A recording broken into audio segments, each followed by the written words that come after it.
বাচ্চাদের tiffin box একেবারে খালি হয়ে যাবে যদি এই রেসিপিটা একবার বানিয়ে দেন। এটা খেতে এত টেস্টি হয়, দেখবেন একবার খাওয়ার পর বাচ্চারা বারবার এটার আবদার করছে। প্রথমে পনিরগুলো স্বাদ মতন লবণ দিয়ে হালকা লাল করে ভেজে নিয়েছি। এরপর একই তেলে রসুন কুচিগুলো ভেজে নিয়েছি।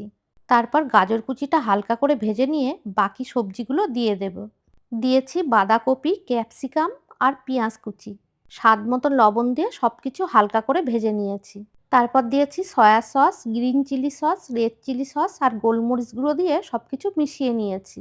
তারপর অল্প পরিমাণ টমেটো সস দিয়ে পনিরটা দিয়ে সবকিছু ভালো করে মিশিয়ে নেব। এরপর এই রোলটা বানানোর জন্য আমি আগে থাকতেই রুটিটা বানিয়ে রেডি করে রেখেছি। তারপর রুটির ওপরে মাখিয়ে নিলাম পিৎজা সস আর মেয়োনিজ। তারপর পুরটা দিয়ে রোলের মতন মুড়ে নেব।